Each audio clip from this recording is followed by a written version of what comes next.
Cilur telu. Assalamualaikum warahmatullahi wabarakatuh. Waalaikumsalam warahmatullahi wabarakatuh. Di sini kami akan mepresentasikan tugas dari Sistem Informasi Manajemen yang bertemakan metodologi siklus hidup sistem. Sebelumnya, kelompok kami akan memperkenalkan nama saya Aulia Danu Haji dengan NIM 2020536164. Selanjutnya saya Hasan Habib Saiful NIM 2020-3160. Saya Yulvia Wahid Bardiana NIM 2020-3365. Dan saya Bimali 2020-25-3165. Ini saya akan menjelaskan tentang pengertian metodologi siklus hidup sistem. Menurut D.L. Rhodes bahwa sistem development life cycle atau disebut SDLC merupakan proses pembuatan dan pengubahan sistem serta model dan metodologi yang digunakan untuk mengembangkan sebuah sistem.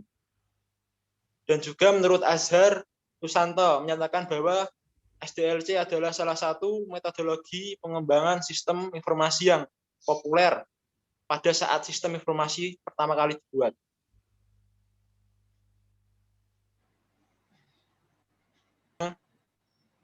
Oke, selanjutnya kita masuk ke macam-macam metodologi pengembangan perangkat lunak.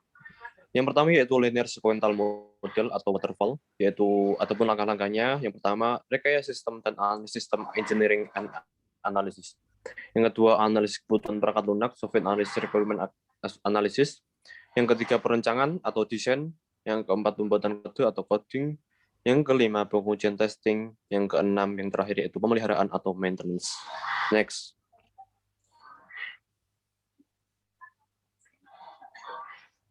Macam-macam metodologi pengembangan perangkat yang selanjutnya yaitu parallel mode. Menurut Dennis, parallel mode merupakan mengatasi interval waktu yang lama antara tahap analisis dan pengerik sistem. Next.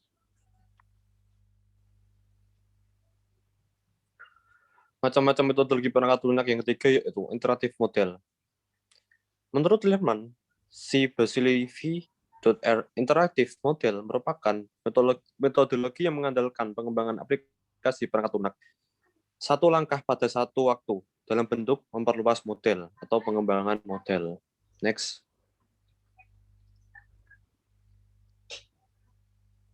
Macam-macam metodologi pengembangan perangkat lunak yang selanjutnya adalah prototype model. Itu prototype model digunakan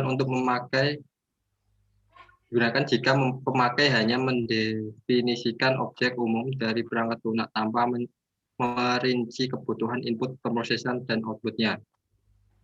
Cakupan aktivitas dari prototype model terdiri dari 1. Mengidentifikasi objektif secara keseluruhan dan mengidentifikasi kebutuhan yang sudah diketahui. 2. Melakukan perancangan secara cepat sebagai dasar untuk membuat prototipe. 3. Menguji coba dan mengevaluasi prototipe dan kemudian melakukan penambahan dan perbaikan terhadap prototipe yang sudah ada.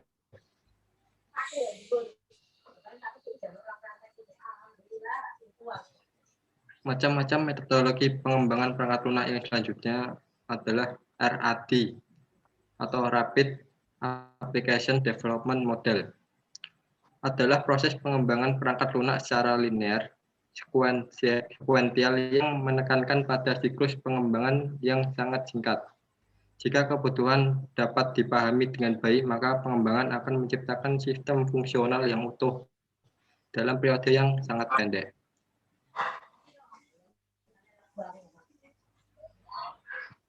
Kira-kira 60-90 hari. Cakupan aktivitas dari RAD adalah pemodelan bisnis, pemodelan data, pemodelan proses, pembuatan aplikasi, dan pengujian dan pergantian.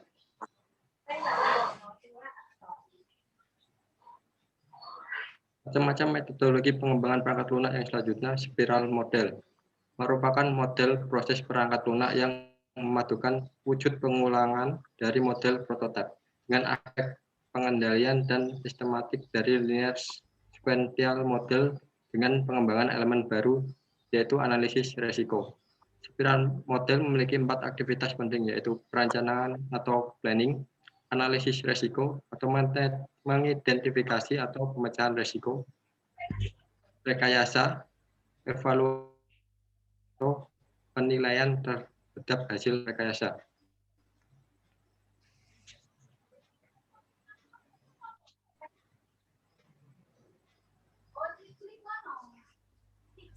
Next.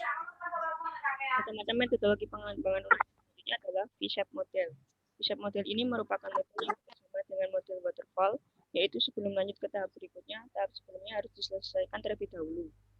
Selanjutnya, Agile Development. Agile Development ini berfokus pada perampingan SDLC dengan menghilangkan banyak pemodelan dan dokumentasi overhead dan waktu yang dihabiskan untuk tugas-tugas. Next.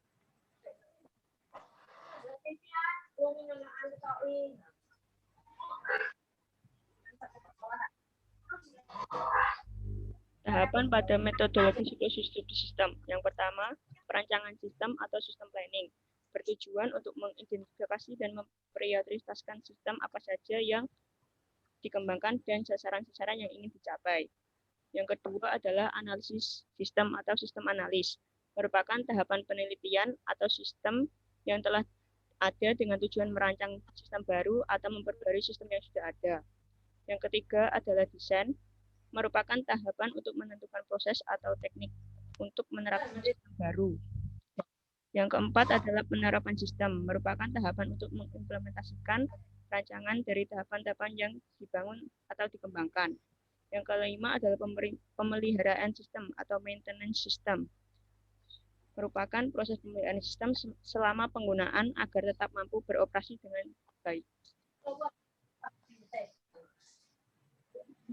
Next.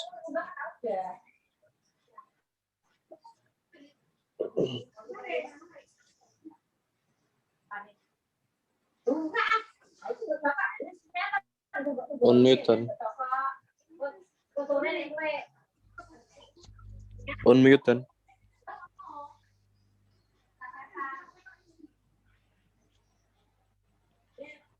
Kesimpulannya yaitu siklus hidup sistem atau sistem development life cycle merupakan metodologi umum untuk mengembangkan sistem informasi SDLC. Ini terdiri dari beberapa tahapan, yaitu perancangan sistem, analisis sistem, desain, penerapan sistem, dan pemeliharaan sistem pengembangan. Teknologi ini memiliki beberapa macam yang bisa digunakan untuk pengembangan sistem informasi sesuai dengan kebutuhan pengguna.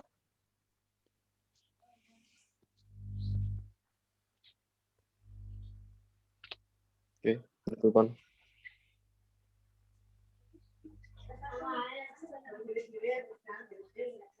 Penutupan dan Mungkin sekian dari kelompok kami. Kalau ada kurangnya datangnya dari kami sendiri, kalau ada lebihnya datangnya dari Allah Subhanahu wa taala.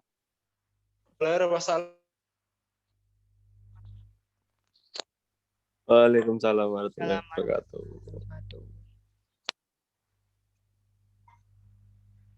Wes.